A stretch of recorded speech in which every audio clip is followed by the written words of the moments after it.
Welcome back, everybody. It is Sunday for me and for many of you across the world, right? I wanted to start this show by saying this is a show that we have dabbled and dibbled with a couple of times. Um, I'm coming into the out now, and I'm coming with a warrior today. And the reason I say I'm coming out to the out, if you haven't seen the movie Home, my granddaughter has made us see it over and over and over again. So you have to watch the movie so you know what I'm talking about. But we're going to not mince words. We're going to talk about this topic about sexual abuse. Those of us who come out and say, those of us who are still in the dark, those of us who are still in our journeys, and those of us who don't even know, that what happened to us was unacceptable. It was a violation. It was a crime. It was all of those things. Not liked by any higher power out there, whatever you call your higher power. Shouldn't happen to children, shouldn't happen to women, it shouldn't happen to men, it shouldn't happen to the elders. We always forget about the elders. It shouldn't happen in psych units, it shouldn't happen anywhere. So it should happen how many times? 0 times. So that the day that we can say that we no longer have to have quiet rooms and private conversations and legislation saying, but they were married, or the child could have said something, or blah blah blah. As long as we have to have all these protocols in place, we are in trouble, people. We are in trouble. But before we start this very deep conversation, and I'm so glad I'm doing it with someone, and we'll give you the story, who I met through someone who was so powerful. She's with us today. I'm sure she is, our Juliana. Julie Roach, for those of you who knew her at the hospital, I can only pray for you. Because the Juliana I knew, when she said, we did. That's just the way it was. But when you got Julie to love you, you got some serious love. Well, I have her best friend actually sitting in our waiting room. And she is the author we're speaking to today. So we have never shared, but maybe a glass of wine one time. We have not been in each other's spaces. Like, she comes to my house, I go to her house. It's very important for me to stage this for you. We have not been in the same business arenas. None of that. But little did we know that both of us had similar experiences that no one should. Hey, Eddie, I'm happy with you today. Today, it's my boy Eddie. Stopped by the house, gave us a donation and some really, really, really, really, really, really, really, really good news. But I just want to talk to you guys a little bit about the wonderful people who are in our journey with us sometimes. And it's fascinating what happens to you and how it can get cloudy. So yesterday I was at a woman's conference, and there was even a certificate of attendance. But this woman, I've introduced you to her several times. I continue to tell you to look out for Misotti Santiago. She is a powerhouse in her own right. I'm trying to look, as I always share this book with everybody, because I have all of my authors up here. But she got Diamond, and she just had it translated into Spanish. Lots of authors who come here, very well-known authors. Some of them have just come out of the gate. Some of them have written their, thank you so much, Miss Maddie. Some of them are so shy about sharing their book. We've even had Dr. Hungerford with us, and she's spoken about this with us in several different ways. So, but I want to tell you that yesterday I was at this event with Misoti Santiago. You can look her up on the social media. You can look her up on my social media. We call her Mio, those of us who love her. I call her my Dominicana because she's from Santo Domingo, the DR, as people like to call it. But yesterday she had a conference that so validated what we're going to do today. She had several people talking, guest speakers, wonderful people, and they too, from all walks of life, had been damaged by so many things that we're going to talk about today. But I just want to show you this beautiful picture of me. That is Misote Santiago. And so look her up, please. Hey, Mike, look her up, please. She is marvelous. She is wonderful. I want to read you something to set the tone of how you impact people, even when you are just being you. So my mom and I went to have lunch at this restaurant, and there's a young man who took care of us. His name is Angel. And Angel was the right name to give him. So whoever, Mama, Dada, whoever gave you your name, your tribe, you gave it to yourself. Congratulations. And here's what we got on a note from him. This week has been hectic. So I appreciate your kindness and company. Thank you. Stay safe, stay kind, stay blessed. Angel. These are the kinds of things that make your day, make your night. So I'm keeping it, Angel. So when you look at my show, you're with me, papi, okay? You're with me. Angel's Angel. We just met him, but we really liked him. Also wanted to share with you guys that our mission continues every third Sunday of the month. We feed, clothe, share everything we have with our brothers and sisters. We break bread, okay? It's not, oh, poor people, is poor us, because our community is hurting. So we must do something. And we have several of our donors here, and one of them is Eddie. So if you can heart it up for Eddie, Edward Haynes, Haynes, whatever it is, up there. I just wanted to also share, when we decide as a community that we want to support one another, we change the freaking world. That's how we change it. So there is this company is Bria Lavalley Beauty, natural. Everything is natural. And I bought this, and it happens to be Misoti's daughter. I don't know what's out there, but let me just tell you, I'm faithful to Vaseline. I will always be faithful to Vaseline, but man, this thing is the bomb. So anybody wants it, let me know. I will make sure you have her information. It's long lasting. It smells delicious. It's nicely packed. Oh, this one, it happens to be mandarin. It leaves your skin looking like you've been to JLo's house. Been playing around with all her products over there. So that said, I want to bring you to a place where it is difficult for many. It might be a trigger. This is the time for you to decide if you are in a place. Do you want headphones? We are going to talk about sexual abuse, violation, rape,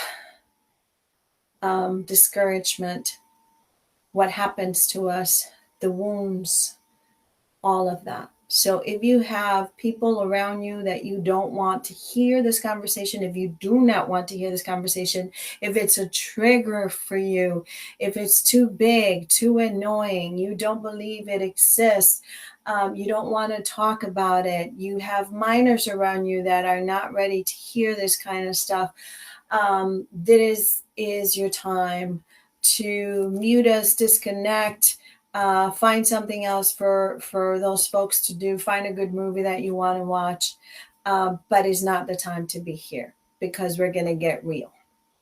And so if you feel like that's not where you want to be right now or can be right now, I love you, I respect you, and I honor whatever your choice is. That said, I also want to remind you that yesterday I was reminded that staying in your course and doing what you believe your calling is can be lonely, but I was in a place where there was a whole bunch of other women together. And I didn't feel lonely yesterday. So I want to give a big shout out to Risote Santiago. With me was my mother. Not many of us are blessed to have one, okay? To have one close. Literally, I could touch my mama. And to share an experience like that with her. But here's what happens. What you learn is about the generation before you, and about the generation before you, and about the generation before you, and about the generation before you. There was a time that sexual abuse or inappropriate touching, because we all have all these, very covery ways of talking about it. I think she was molested. And we whisper. All of these things, there is a level, there is many generations that for many years could not even have these conversations that we are now, including me. I would never had come out and said I have been violated. But before I bring up this powerhouse that you're going to meet, which makes perfect sense that she just retired of nursing. So, because she's kind and lovely. And if she walked in your room, you'd be like, okay, that's good. Not the other one. Oh, thank you. We've all been in the hospital having that experience where we go, oh, that's such a nice nurse. Thank you for doing that. Thank you for writing this book. Thank you for guiding us through healing, because this is really what you're going to find with this book. But before I tell you that, there are so many conversations that need to be had. And I want to mention 3 things before I bring our powerhouse on to our tribe here. And as no means no. Even when you're legally married to someone, there's this myth out there, and I'm still having this conversation, but it was her or his husband or their partner who wanted to.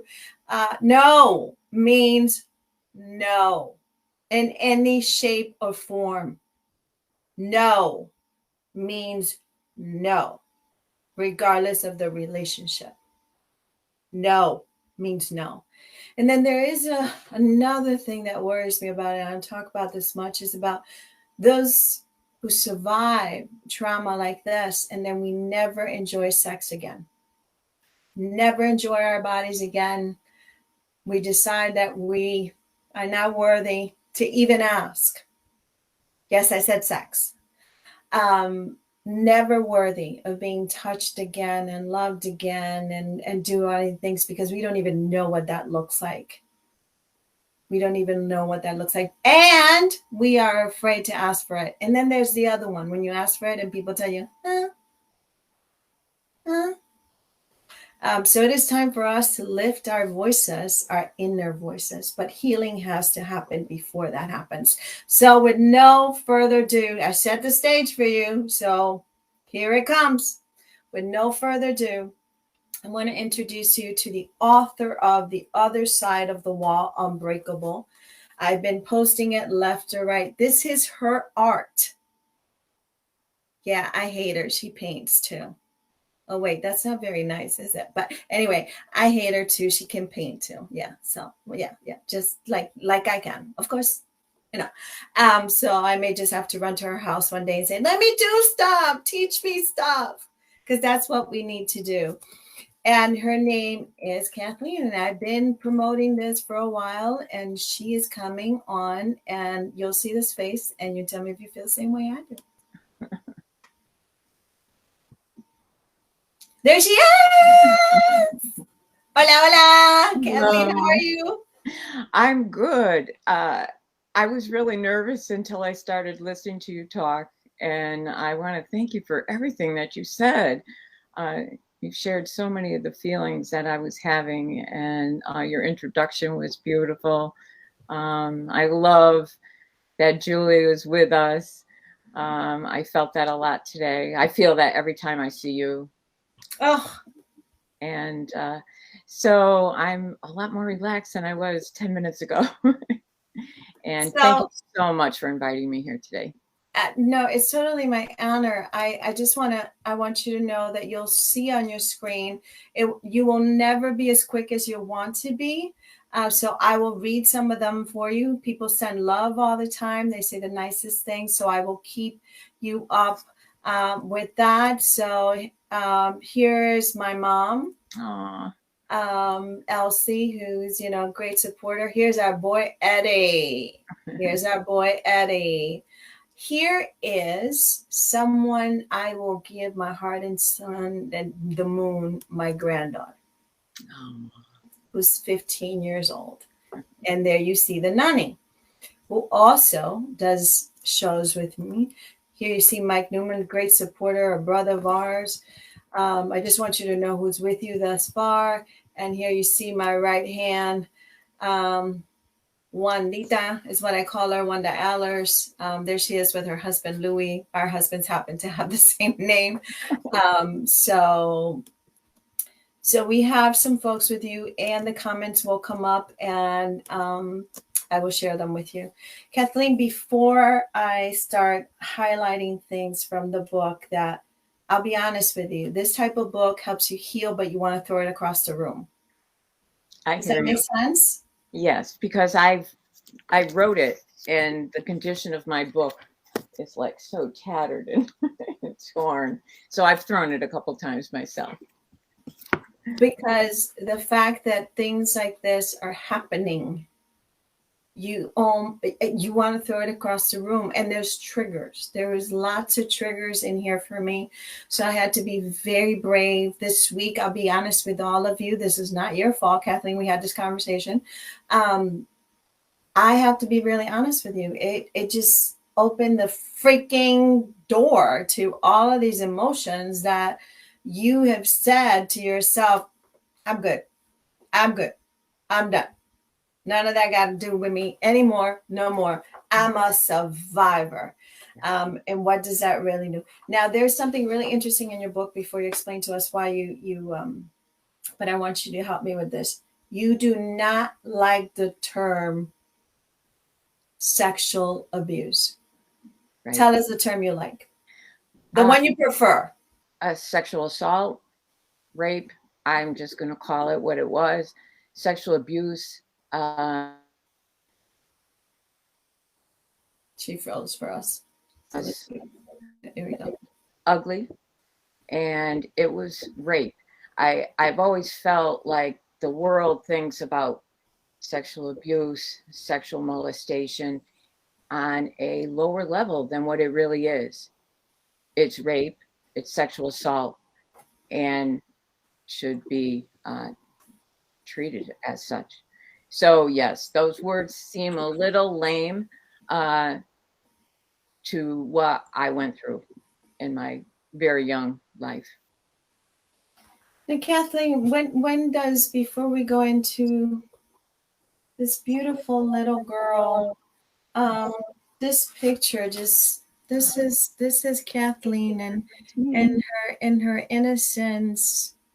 You know, we all have those picture. Well, if we're blessed, we have those little pictures in school where we now look at and respect a little bit more. But at the time, we were like, "Are you kidding me? Why didn't you do my hair differently?" And now we see the adorable young little girl or little boy that was out there. So tell us, when do you get the courage and you say, I need to do this? Because let's be real, you've been a nurse for how long? You just retired. 46 years. I was a nurse for 46 years. And so that means I graduated from nursing school in 1976. So, and I never told anybody on this earth my story until I was 38 years old. So it's been a long time coming. And you have an adult child. And how old is he? He is 33. So You was tell the about story 4 years even old. after your child has become an adult, Yeah, a full grown right. He's adult. full grown now. Yes. They'll never be grown as far He as was we're concerned. uh, he was born in '89, and I told in '93, I think. So he was about 4 years old when I told for the first time. So why then? This is a question I get asked all the time. Yeah. Why then? Well, for those first 38 years, I basically just stuffed it where I thought it belonged. Um, I believe that shame, uh, fear, um, following the rules of what happens during abuse, um, all just take over your thinking, and you just don't tell. Was especially prevalent when I was a little girl. There were many, many reasons why I didn't tell, which I'll get into later, when I was a child. But as an adult, then you think, who's going to believe me? Um, I don't want to upset everybody around me by telling this story. Um, it's going to upset my life. Then you believe all the things your perpetrator told you. You're going to go to the, you know, psych hospital and live there for the rest of your life. Um, and it's, I just couldn't tell. That was from the very beginning of my abuse. That was the number one rule: do not tell. And I was a very good rule follower, uh, because I knew what the punishment was, and that made things much worse. So even though I was a grown woman, I had had a child. I delivered him in the delivery room. Um, I became a nurse somewhere in there. I got married, uh, and divorced way, way, way, way, way back. I was living my life, but I was sick, like physically ill. It came out in physical ways. Um,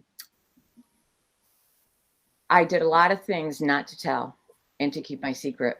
And some of them were self harming, um, eating disorders, um, keeping myself from relationship, a real honest relationship. I never felt good enough, so why would you want to tell this story anyway? And then you can only hold things in for so long. And then for me, they had to come out. It took almost 4 decades for that to happen. But that's because that's how well I was, um, taught, in the sexual assault years from age 6 to just under 13 years old. Those are things you don't forget. So let's talk about that number. Age 6 Mm-hmm. to 13. Mm-hmm. Okay, that's the active abuse.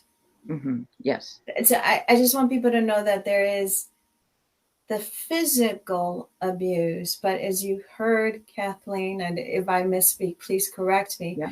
There is the abuse that walks with you forever, Ever. Mm-hmm.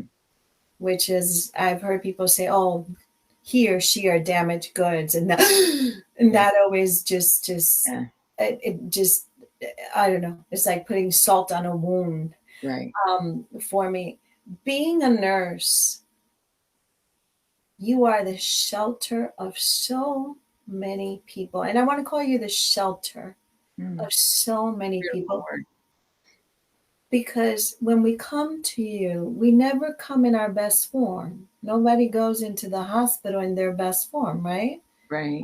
Unless you were in the gala event and said, I want to go see Kathleen. Um, you are in probably your most vulnerable place for whatever reason. Mm-hmm. and you are taking care of people who are entrusting you with everything that's happening. Yeah. And I've thought about that many times because there was this couple years that I was in a survivor group, and there were about eight women in the group, and five of us were nurses. We did not know each other before we came into that room at all. I didn't know anybody. But as time went on and people start to talk about what they did for a living, I heard nurse, nurse, nurse, nurse. And I was like, what does that say? And all I know from my experience is that one of my safest place I ever was working in the hospital. For some reason, I felt like I knew I could do that well. Like I knew I could take care of my patients. I knew I could be a team player with the group that I work with. Um, we were friends, our nurse team. We worked together. You never stood just alone. You in my community of nurses, and one of the best gifts I ever had was being a nurse. I maybe that was God given, that I had.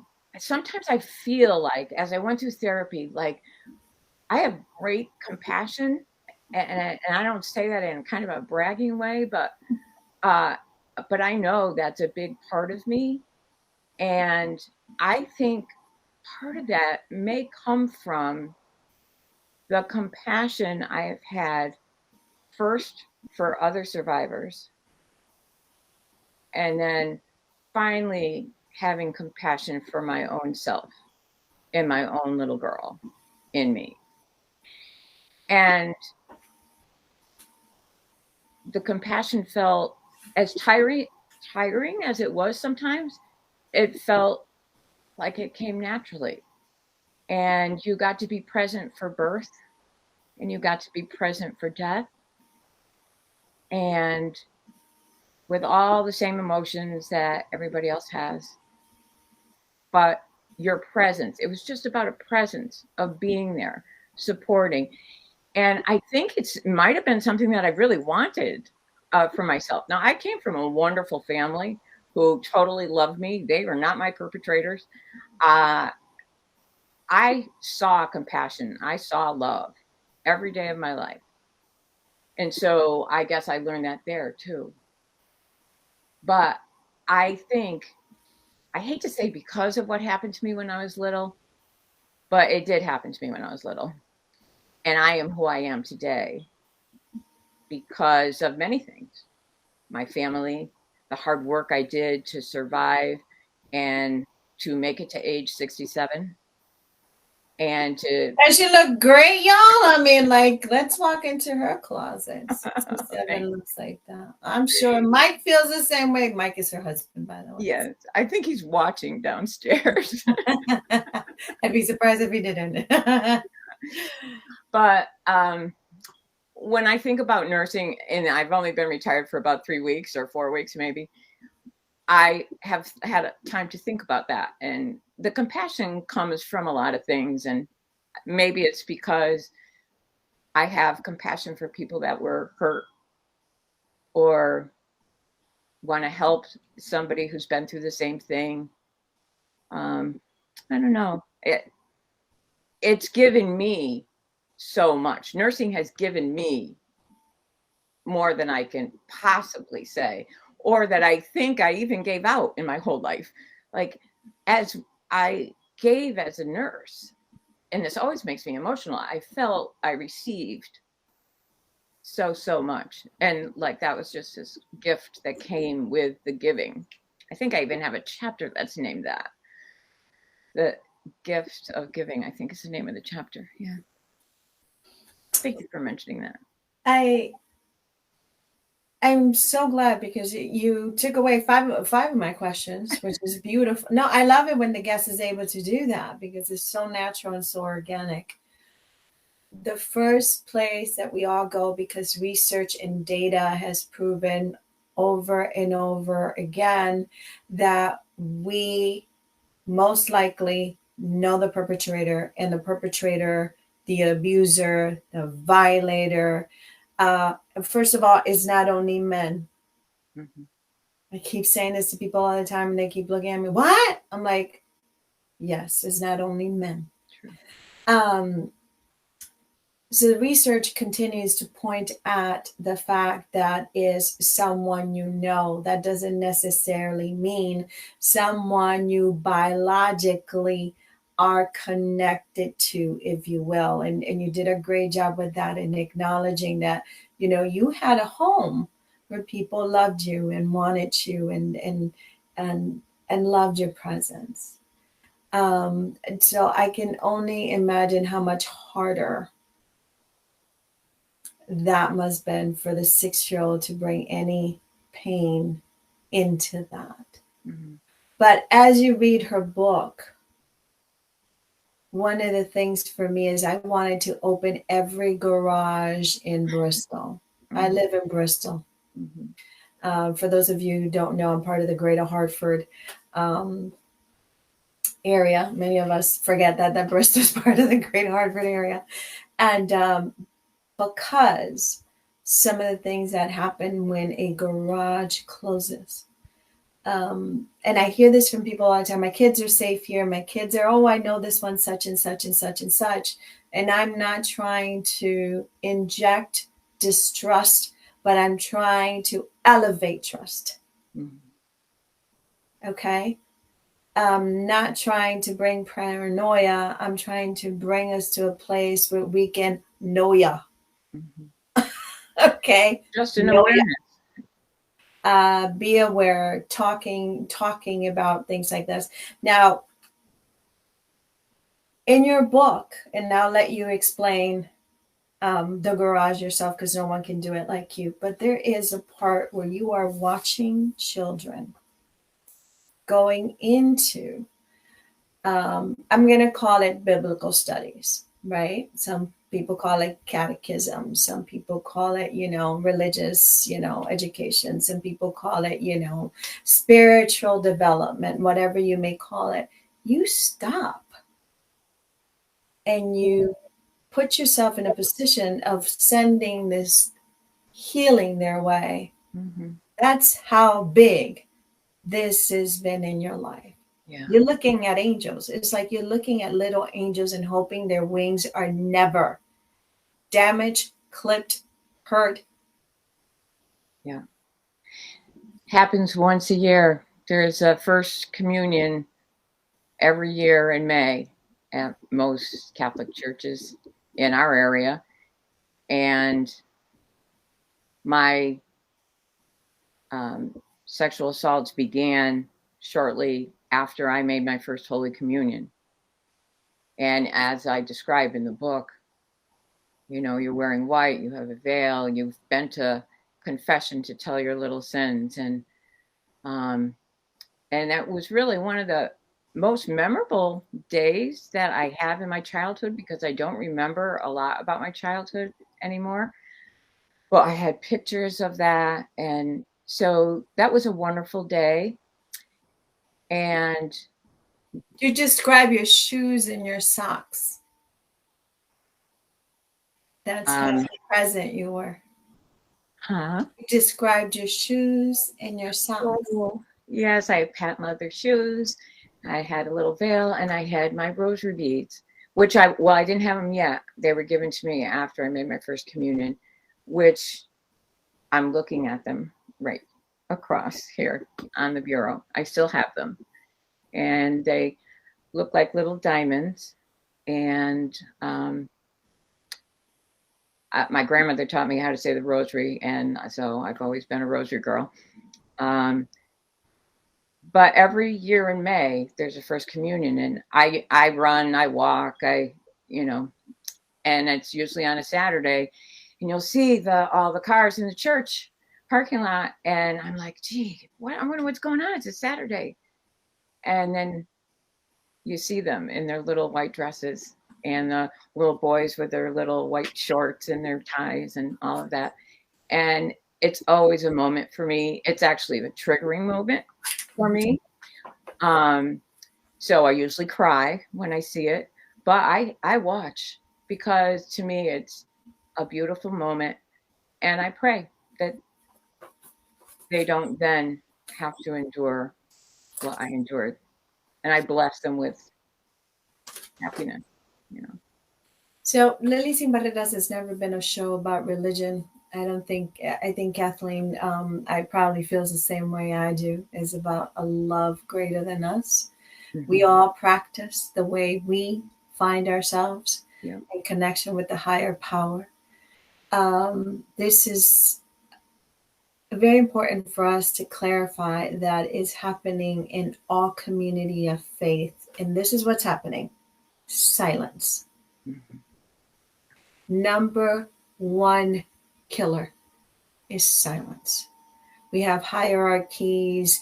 We have people, whoa, can't, that person would never, would never, would never, would never, because they are this person, this person, this person, or they carry this title and that title and that title. So we have almost glorified and put people in pedestals that does not allow many, many, many, many, many, many victims to even think that they can. Mm-hmm. And this is, now we get all the social media, now we get, hands on quickly of what's happening in certain places once is discovered. So this is not against the churches, the community of faith, or religion. This is about the reality that this can happen anywhere at any time to anybody. Your babies, my babies, it happened to me.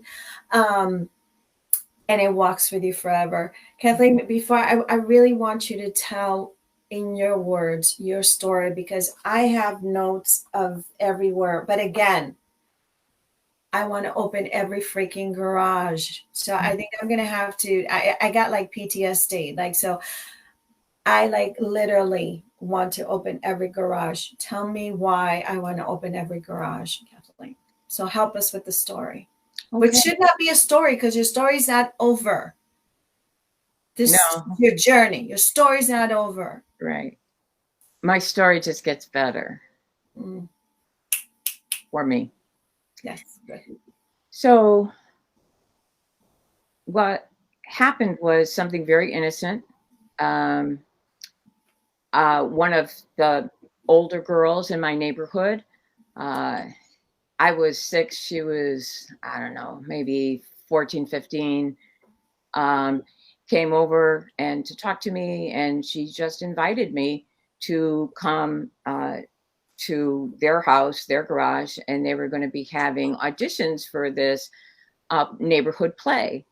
And they were going to have popcorn and candy. They were going to sell tickets for 10 cents. And we would, do a little play, sing a song.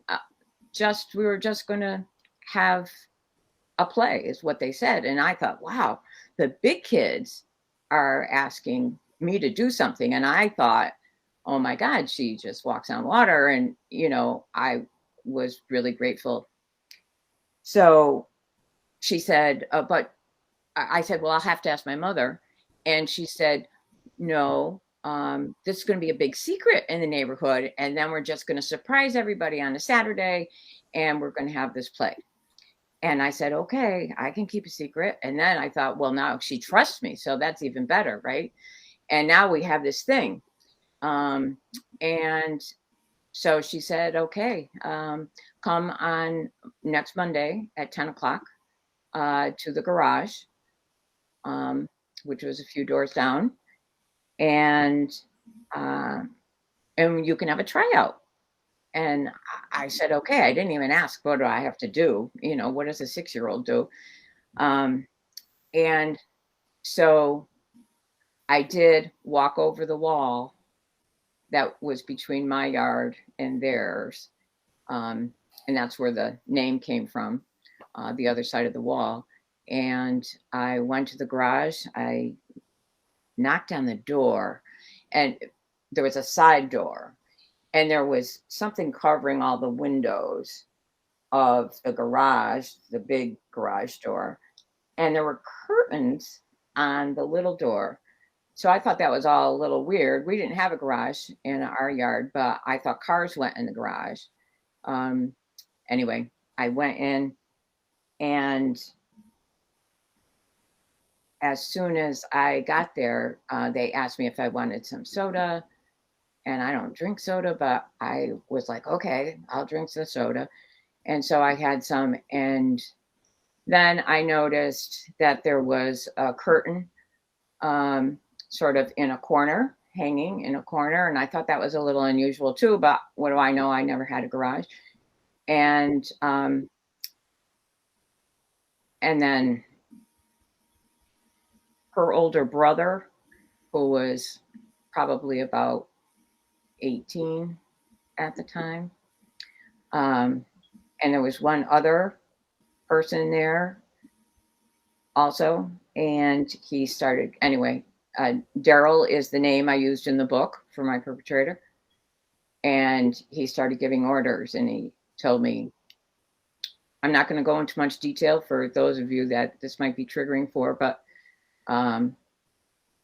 I went behind the curtain and I did what he said, which was to remove my clothing.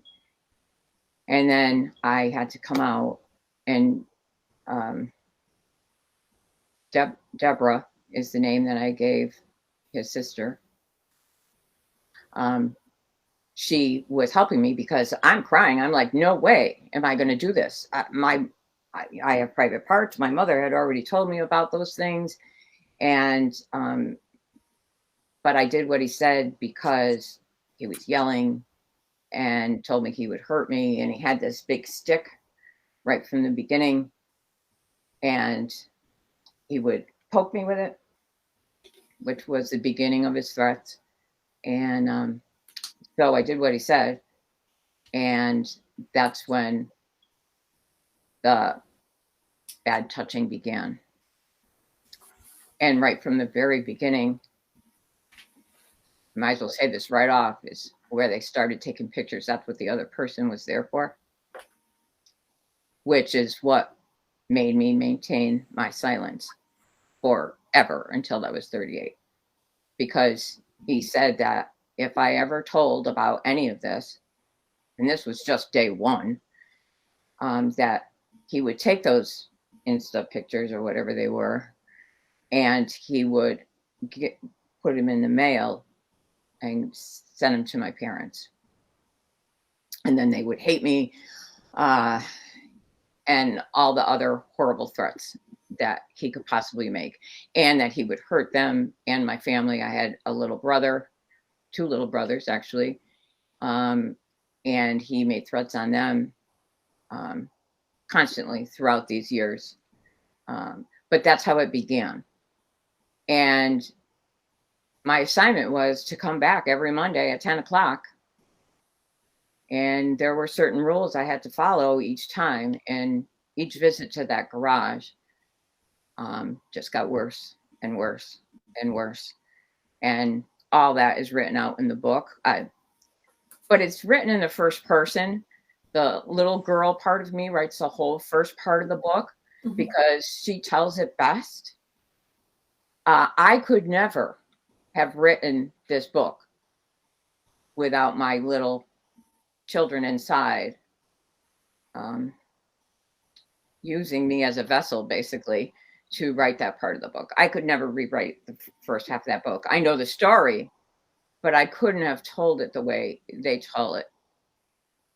Because a 6-year-old, a 7-year-old, an 8-year-old, a 9-year-old, a 10-year-old, an 11-year-old, a 12-year-old, and a 13-year-old, I'll tell it much different than a 65-year-old would tell that story. That's a beautiful and painful way of putting it, because as you grow, your understanding, your maturity, maybe, your fear, the understanding maybe even deeper of consequences, your desire to protect your loved ones, who loved you very much. They did. Um, this book, Kathleen is being really, really kind and generous to you all, the audience. I will hope that she will come back, because I just want to point out a couple of things. I don't want to make you feel uncomfortable, Kathleen. I know that You that can some of these things, and I take full responsibility for what happens here on Lily Sin Barreras. I'm not speaking for the guest. I'm speaking for myself. When this happens to you, Kathleen, walk with me. Tell me if this is even remotely. This book is a healing book. This book is about presenting a horrific, horrific thing that happens every day, every second, every minute. If you look at research, and those are the ones that are documented and people know about. Okay? Forget those who never even get to tell. Okay? I know a woman who never went back home and married her perpetrator because her mother would not believe her that she did not do this intentionally with this person. And that should never, never, never, never, never happen. As a woman, as a man, I have men who've shared these stories with me, little boys, who are now grown men. How do you walk in life as a woman? Because you use the word non deserving. I know that feeling. So certain people would say to me, and I mean this with an open heart, you are attractive. Why can't you hold a relationship? Why don't you want to engage in this relationship? Why can't you do this? Or why can't you do that? Or why do you like, when you see this fabulous, whatever, Fabio for other people, if you will. And I'm going, ugh, structure, smells, places, beds, positions, like sitting down in a certain place, all triggers. Did you experience? Yes, yes, yes, yes, and yes. I have many, many, many triggers. The list just goes on, and I run into them every single day. I learned through therapy and the healing, which is the second half of the book, how to deal with my triggers in a safe, productive, healthy fashion. But I still have the triggers. I still go to therapy. I still ask my therapist, when am I not going to have any more triggers? And she says, the trauma will always be there. It's just something that I'll work on for my whole life. And it's much easier now than it was 20 years ago. I'm no longer suicidal. I no longer have those ideas of ending my life. I love my life now. But it didn't come easy, and nobody else could have done it for me. The trigger of the first breath of spring air can put me in bed. The sound of motorcycles. Daryl rode motorcycles. Terrible things happened to me because of those motorcycles. The sound, as soon as the first motorcycle hits the road in the springtime, it still jars me. The smell of the exhaust. I don't like getting gas at the gas station because it smells like oil, which smells like the garage. which every time I go to the gas station, I endure. I cannot go to the mailbox. Well, I do go to the mailbox now, but it was really hard for me to go to the mailbox because for years I feared what was going to be in that mailbox. Because the pictures were still out there. Waiting for the mailman to come because Daryl was going to send those pictures to my family and my mother would get the mail every day. So I hid right below that mailbox so as I could see if there was a manila envelope like the report cards we got in grammar school. It just goes on and on, let alone the body. The body part of me was the last to heal. It just was the hardest to heal because with sexual assault, I mean, I heard his words in my right ear for almost my whole life until I wrote this book and I got my freedom back. But my body, it took a real long time to heal. I finally, through yoga, privately in my yoga room that I'm sitting in right now. But you actually thank her in the book. I do, because she's my teacher. Online, I take her classes every day. We're friends. She encouraged me to write this book. But I had so many important moments because of yoga, because I used my body. And believe me, that yoga mat, I've cried more tears on my yoga mat than I can even tell you. There's just tons of Kleenex always right next to it, and it's good. I need to get that out, right? Different positions, as with sex, or as I soften my voice, like it's a bad word. It's part of it. I know. Different positions in yoga are pretty risky, for me. And it took a long time to breathe through those positions. I had to learn how to breathe again. I didn't know how to breathe anymore. I held my breath through most of the abuse because if I took a breath, it would make me cry, and then I would be punished for the tears. As an adult in survival, I held my breath because I didn't want to cry, because I didn't want to disintegrate. But what I needed to do was breathe, let the tears come, have the feelings, and learn to work through them.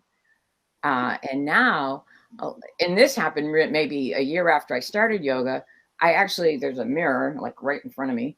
I got up from the yoga mat and I looked in the mirror one day and I thought she was pretty, this lady in the mirror. And it took me till I was really I was 60 something when this happened. I didn't think that before. I had an eating disorder for years where I didn't feed my body because I wanted to disappear and I needed control.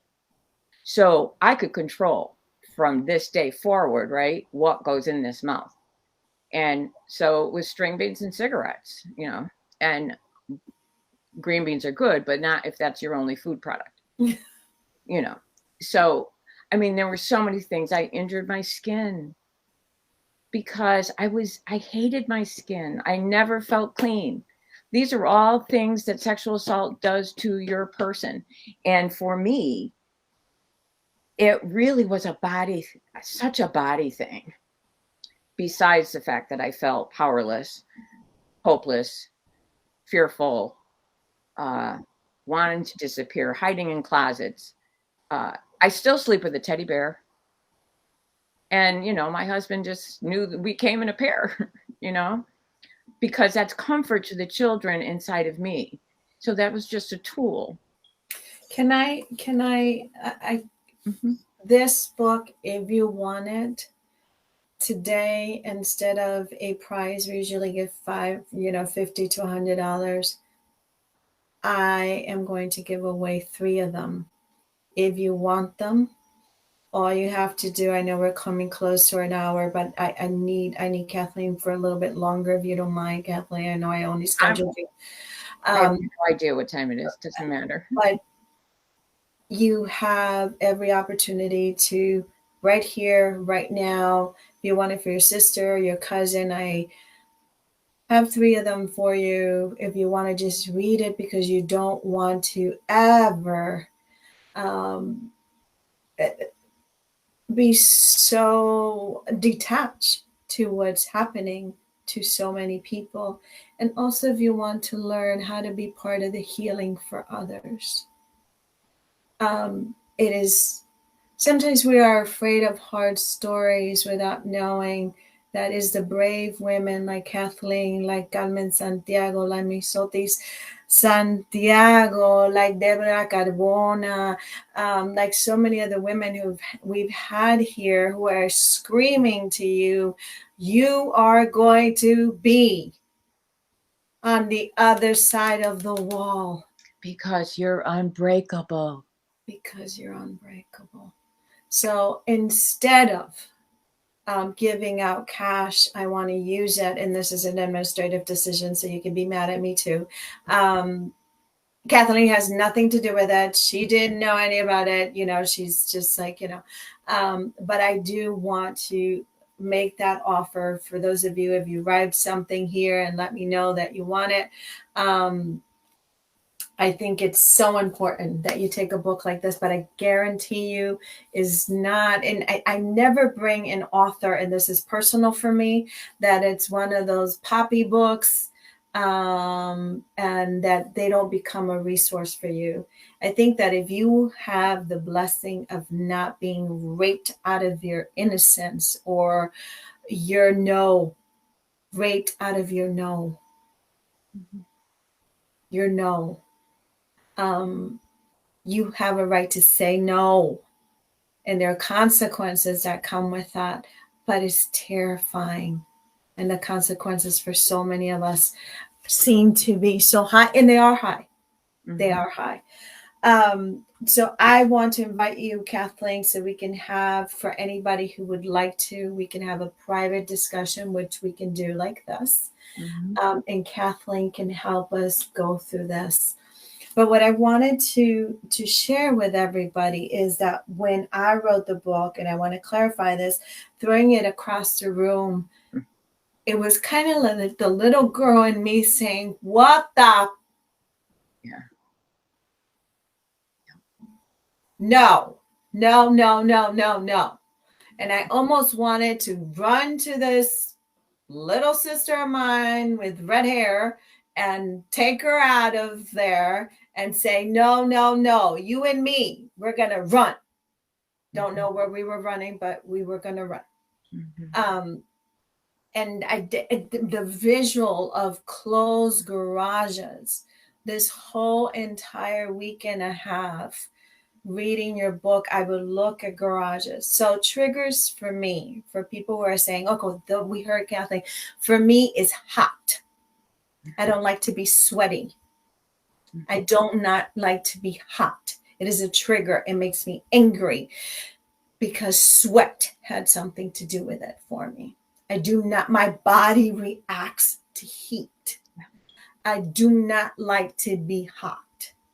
My body reacts to that. It took me a long time to be able to even appreciate what are those little bells that everybody puts up? Wind chimes. Mm-hmm.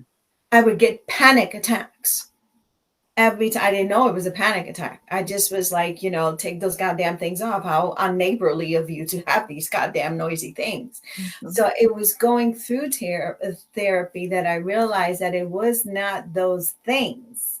It was what those things were bringing to me. Mm-hmm. I'm 53 years old. And I don't talk much about it, but this book, Kathleen, I talk about mental health all the time. But we are afraid to damage our families, whomever your family is, right? The biological, the chosen one, the blessed one that you walk through life, that they become family. And I'll read some of these comments with you, but that is my offer to you today. There are many of us who have been able to marry, remarry, enter relationships, straight, gay, binary, lesbian, whatever it is. I hear horrible things about, oh, that's why she chose women because this happened to her. No, stop it. You know, people make their own choices with their lovers, with love. That's not our business. So don't put your phobias on other people because you're looking for something to explain whatever it is you have to work out. So it's very important. I work with many men and I hear how they have been violated. I work with one particular man and he's going to come on eventually, and he talked about his parents giving him sleeping pills when he was a little person. He didn't know it was sleeping pills. He thought it was vitamins. And then when he was like 9 or 10, he stayed over a neighbor's house and he's like, I need my pill to go to, I need my vitamin to go to sleep. And she was like, the mom who, you know, of the sleepover said, you know, oh, honey, what vitamin? So she thought it was like something like warm milk that the mama gave or the daddy gave, you know, all those little tricks that us parents do sometimes just to, you know, the teddy bear, the whatever. She's like, okay, he must be calling it something else. Well, no, he was talking about a sleeping pill. And things would happen to this now almost 70-year-old during that pill, because that pill didn't completely put him to sleep. It just relaxed him enough to be violated. Yeah. So I'm hearing this story from a 70-year-old. 70 is not old. What I'm saying is, can you imagine the level? Therapy. People ask me this all the question. Therapy seems to have worked for you. Mm-hmm. Okay. Therapy worked for me. But it took me a long time to disclose this. Yeah. This that we're talking about now.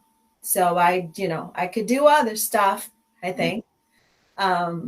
Maybe if Judy was here, she would say, you didn't do that too well either. But therapy is not for everybody. Got it.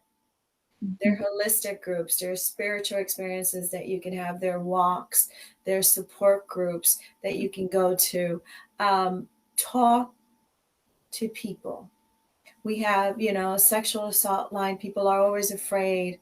And let me just tell you this, and this is a reality that people are living. If you have minors in the house, this is a reality. And you say that you are being sexually abused, you mama, you dada, you adult, there are consequences. So don't give me the BS that there are not consequences. There is a lot of people living with their perpetrator, he, she, or they, because they are afraid that their children will be removed. Mm-hmm. Their families will be separated. So anybody who's telling you that somebody will hear, who's a mandated reporter, that somebody's being harmed in that way and does not need to report it, is lying. Mm-hmm. So we need to really be honest with one another in our communities about, yes, there are consequences. Mm-hmm. But what else can we do if that's one that someone doesn't want to talk about? And that's why we need to have these conversations. Mm-hmm. Because I am not concerned that Kathleen knows about it. I am not concerned that XYZ person knows about it, because I have done my healing. Do I have the right to reserve with who and when? Yes. You still have all of those rights. So, Kathleen, when do you decide? Oh, wait, we have several comments. I'll read them to you as soon as Kathleen, I promise. I won't let her go without reading them to her. I promise. Oh, boy, I'm being hit up. Oh, my granddaughter might be like, oh, Nana, you messed it up again. I'm being hit up. She's 15, so she got this. When do you decide that There's a book in me. There were a couple things, and I'll try to be brief. When I was early in survival, when I told, once I had spoken the words out loud, I went and read every survivor book that anybody ever wrote in their whole life. I was in the bookstore all the time. And the reason, and my therapist was like, why are you reading this? I didn't want to feel abnormal. I didn't want to feel alone. And when I read their stories, and I knew they made it through the story because they wrote the book, that's why memoirs were so important. I had to hear the end. I had to hear how they survived. And it gave me hope that maybe I could survive as well. So then years passed. It was like in 2008 or so, I started working with sexual self-crisis services, and I became an advocate. And that's all in the book as well.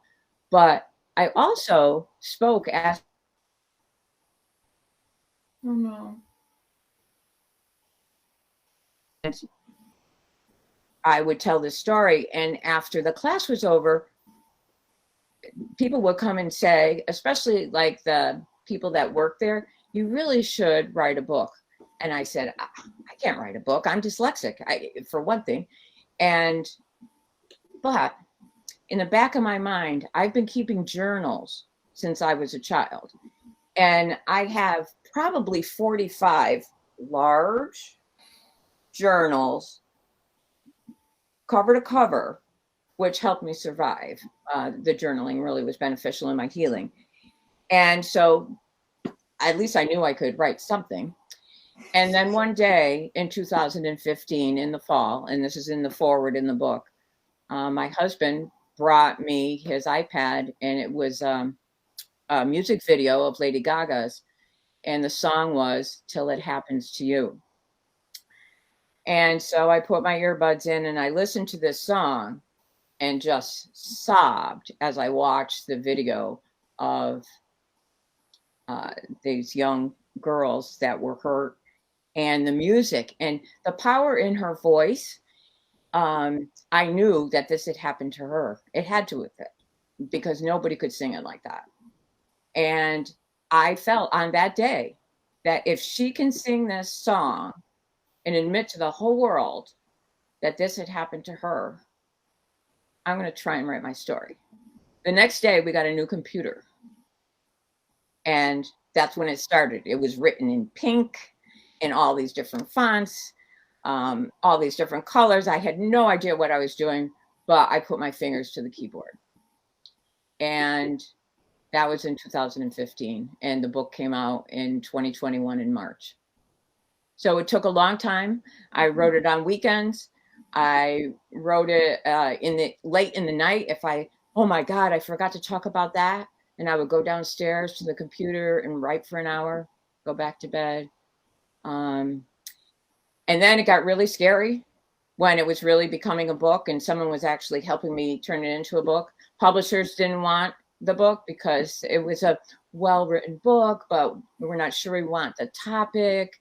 It might not be good for our clientele or whatever. The letters were beautiful, but no, it's just the same. So I said, no, I call it the kiss no. Yeah. So then I decided I would look at self-publishing and how that worked. I had no idea. And so I worked with a wonderful company, and they let me write it the way I wanted to write it. Like the first half of the book, like my husband would say, because he helped edit the book, he was like, don't let them touch a thing, because that was your children telling the story. And that was something so important to me, because they were telling the story. They lived the story. And so it was like an honor to them. I became my child's mother. Can I, if you don't mind, Kathleen, I want you to hear when Kathleen says the children is the ages of every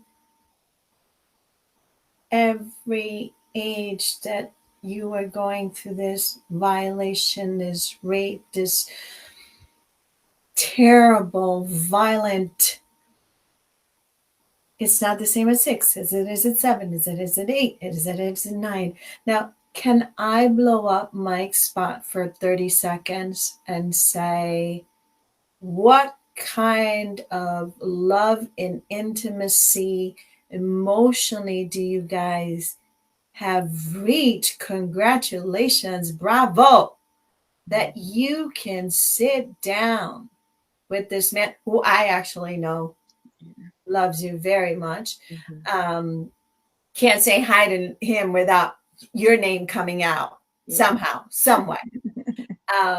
And so, bravo that you guys have become this couple where you can actually trust him with such deep pain and sorrow and victory when you get to the other side, and having to talk about the complexity of him and him defending you and saying, hell to the freaking no. He didn't say that. I'm saying that. Hell to the freaking no. They don't get to change anything. That is, I don't have words for that except for bravo. Thank you. The word trust that you mentioned, trust and honesty were the only ways that this relationship was going to work. We've been married almost 21 years now. And our friend Julie and her husband Gary introduced us. And I told Mike everything there was to know about me, every pill I took, every therapy session I went to, every piece of everything the first week. And he was in New York City and I was here. So we did it through emails. Did you do it to make him run away? Was Absolutely. that your goal? Absolutely. I was just like, okay. Let me tell you everything that's wrong with me. So and then, well, because I had been hurt before by exactly, so I said, let's just get this out of the way before I fall in love with you, which didn't take very long, by the way. But and every single day in these 21 years, it's been about trust and honesty and love. Above all, I need water. Second marriage. Yeah, the first one didn't count. I was so young. All right. So this is the second one. It's the first and only. I don't even remember the first one. I was so young.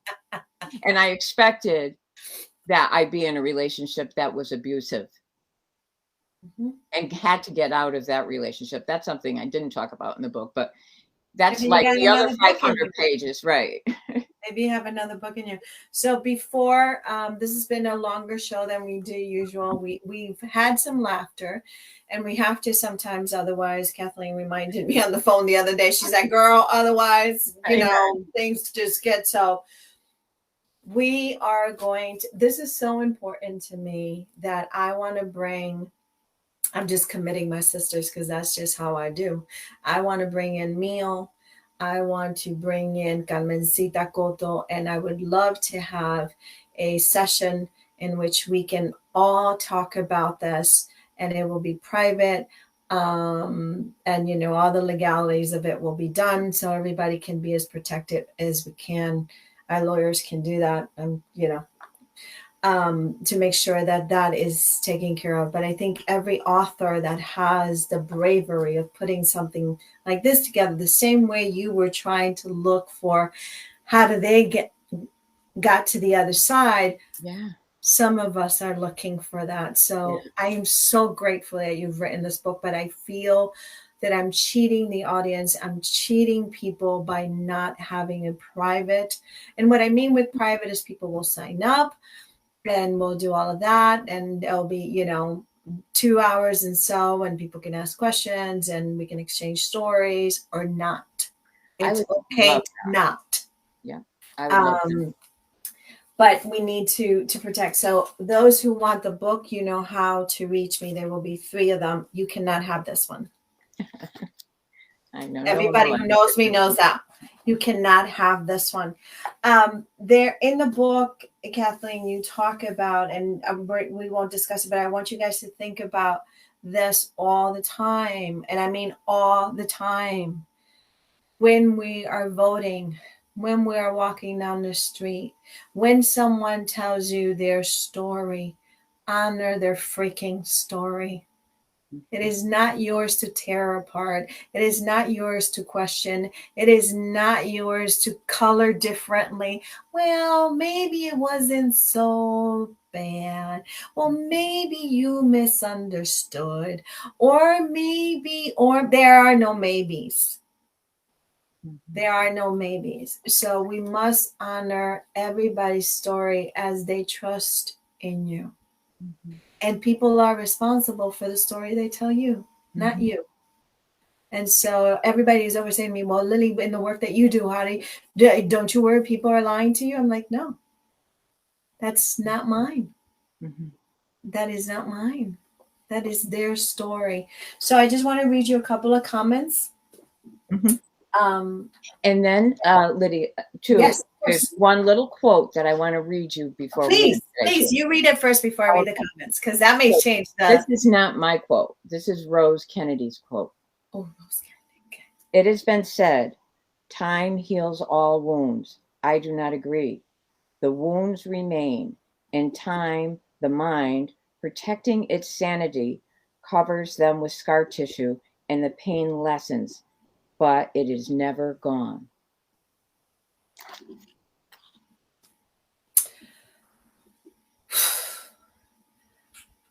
I want to remind everybody that these wounds, people always say, time will heal.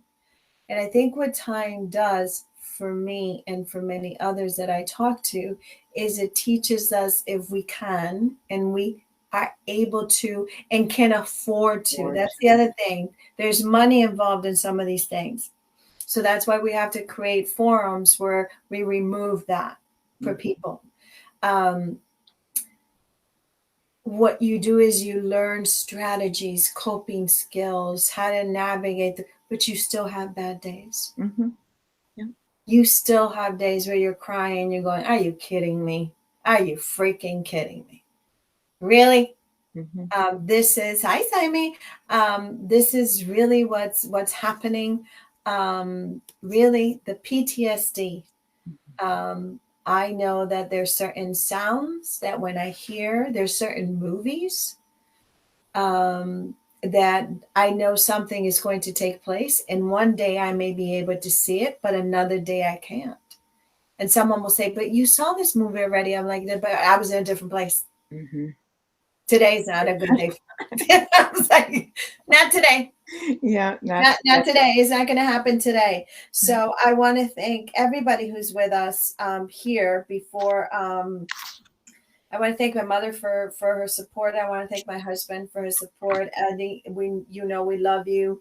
Mike, stay strong, stay safe. Juanita, I love you, and we share so much in common. People are thanking you for coming on. People are thanking you for your story. I do. Felipe Esteban Bellicia is one of the best voices in the Latino radio. I always have to do that one for Felipe. I just like the guy. What can I tell you?